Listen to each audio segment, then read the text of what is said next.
समाजवादियों के इस गढ़ में पिछले 2 संसदीय चुनावों से भगवा पताका लहरा रही है।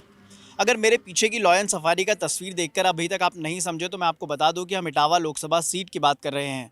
यहां बीजेपी हैट्रिक लगाने के लिए तीसरी बार मैदान में फिर उतरी हुई है, जहां उन्होंने राम शंकर को टिकट दिया है और उन्हें पूरा भरोसा है विकास और मोदी के चेहरे पर। तो वहीं दूसरी तरफ समाजवादी पार्टी अपना गढ़ बचाने के लिए इस बार पूरा दमखम लगाए हुए है और उसे भरोसा है पीडीए फॉर्मूला पर। पीडीए यानी कि पिछड़ा, दलित और अल्पसंख्यक। अब इस सीट के इतिहास की बात करते हैं। उत्तर प्रदेश में यमुना और चंबल के दोआब में बसे इटावा की पहचान हमेशा से नेताजी मुलायम सिंह यादव की कर्मस्थली के रूप में होती रही है। साल 1967 की बात है जब नेताजी मुलायम सिंह यादव ने पहली बार राजनीति में कदम रखा और उसी के बाद से ये सीट उत्तर प्रदेश की राजनीति में एक अलग ही अहम साबित हुई। नेताजी मुलायम सिंह यादव इटावा की जसवंत नगर विधानसभा सीट से 7 बार विधायक चुने गए। उनके भाई शिवपाल यादव 4 बार विधायक चुने गए। यहाँ की संसदीय सीट पर अधिकतर समय पर सपा का ही कब्जा रहा। साल 1998 में पहली बार यहाँ पर भगवा पुता और बीजेपी के सांसद यहाँ से चुनकर लोकसभा पहुँचे। साल 2014 और 2019 में भी यहाँ मोदी लहर ने अपना कमाल दिखाया और समीकरण बदले और बीजेपी यहाँ से फिर जीती। इस बार फिर बीजेपी हैट्रिक लगाने के लिए अपना पूरा दमखम लगाए हुए है। बीजेपी ने इस बार राम शंकर पर दाव लगाया है, तो सपा को अपना गढ़ बचाने के लिए इस बार पूरी आस है जितेंद्र दोहरे से। क्या बसपा का हाथी भी दिल्ली तक दौड़ लगा पाएगा? इसकी पूरी जिम्मेदारी सारिका सिंह बघेल पर है।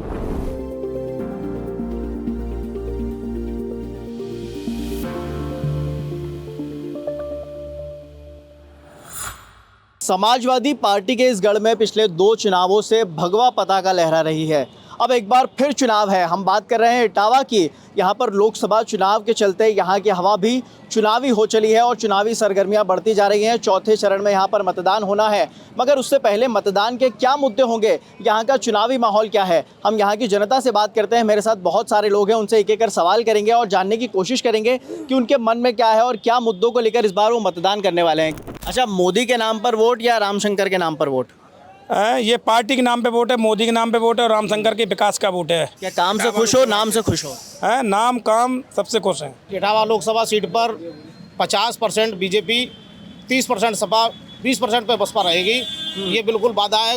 ये भारतीय जनता पार्टी यहाँ रामशंकर कठेरिया कम से कम 3-4 लाख वोटों से विजयी होंगे। हम तो देखो सीधे वोट देंगे साइकिल। क्या मुद्दे को लेके? किस मुद्दे को लेके करना? जब कुछ लाभ नहीं मिला तो क्या मतलब? इन्होंने गरीबों को बढ़िया काम किया है। जैसे क्या काम? ये कॉलोनी, मकान, गुंडागर्दी खत्म हुई है। अरे कोई भी सरकार भूमिहीन को कोई चीज देना नहीं चाहती है। जो पैसे वाले हैं उनको 2000 रुपए, 3000 रुपए उनको वो दे रहे, और जो फुटपाथ पर डले उनको क्या दे रही है सरकार, हमें बताएं आज। अच्छा, यहाँ तो समाजवादी पार्टी का गढ़ कहा जाता है इस इलाके को, तो क्या लगता है टक्कर मिलेगी?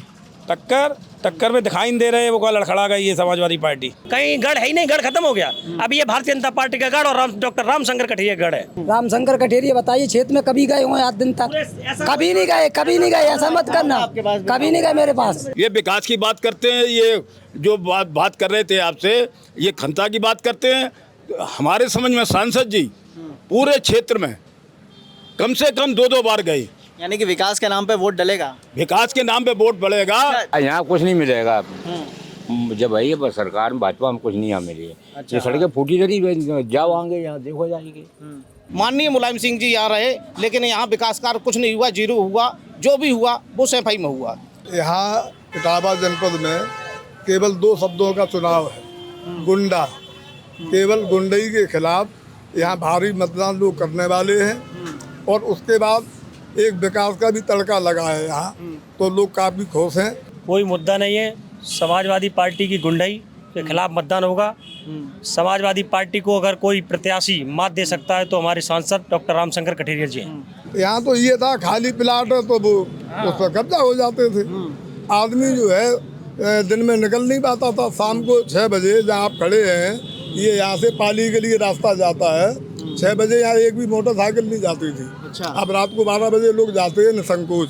पहले गुंडागर्दी होती थी, छीना जब्ती हो जाती थी, रात चलते राहगीरों का जो है मोटरसाइकिल लूट ली जाती थी, बहन बेटियों के साथ खिलवाड़ होता था। इटावा लोकसभा कभी भावुक मुद्दों की लहरों संग बहा, तो कभी राजनीतिक पार्टियों की कश्तियों को बगावती तेवरों के ज्वार ने डुबोया। आज़ादी के बाद जब पूरे देश में कांग्रेस के नाम की तूती बोलती थी, तब साल 1957 में सोशलिस्ट पार्टी के कमांडर अर्जुन सिंह भदौरिया यहाँ से चुनकर दिल्ली तक पहुँचे और उसके बाद साल 1991 में कांसीराम, जो बसपा के संस्थापक रहे, उन्हें यहाँ से संसद पहुँचने तक का मौका मिला और उसके बाद 2014 से यहाँ बीजेपी की हवा बनी हुई है। अब देखना यह होगा कि क्या कमल फिर खिल पाएगा या फिर बसपा का हाथी दिल्ली तक दौड़ लगाएगा। मुकाबला दिलचस्प इसीलिए भी है क्योंकि बसपा का हाथी भी मैदान में उतरा हुआ है। अब उसकी रफ्तार कितनी पकड़ती है, ये तो 4 जून को नतीजे ही बताएंगे। जब सारी पार्टियां चाह रही हैं कि मतलब ईवीएम हटाई जाए, ईवीएम क्यों नहीं हटाई जा रही? ईवीएम का मतलब क्या है भाई? अगर हम चोर नहीं हैं तो हम तो साफ कहेंगे कि मतलब हटाओ इसको बैलेट पेपर से। ईवीएम से क्या परेशानी है? ईवीएम से तो परेशानी, सब परेशानी तो ईवीएम से ही है सारी पार्टियों को। जब सारी पार्टियां मतलब पूरे भारत की इकट्ठी होकर बोल रही हैं कि मतलब इसको हटाया जाए ईवीएम को, और केवल बीजेपी के अलावा दूसरी पार्टी कोई हाँ करे तो मैं जानूँ कि मतलब ईवीएम सही है। चुनाव आयोग तो बोलता है ईवीएम बढ़िया है।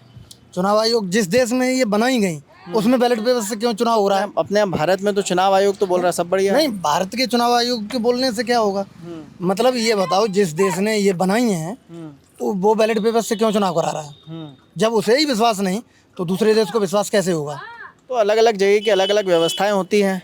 नहीं, ऐसा कुछ नहीं है। हाँ, मतलब सब लूट का वही है। किसान को कहते हैं 5 किलो गल्ला दे दिया, 5 किलो गल्ला दे दिया, तो ये किसान क्या करेगा? गाय इतनी डलवा दी, पूरे दिन किसान जो है खेतों में पड़ा रहता है दिन रात, क्या बचेगा? जब भाई 10 क्विंटल खेत में हो रहा है, वो तुम्हारा चरिए, और साल भरे में 5 किलो तुम्हें 12 पंचे 60 किलो में एक आदमी को मिल जाए तो 60 किलो में साल भर काट लिए। हम बताओ और राशन कैसे मिल लो?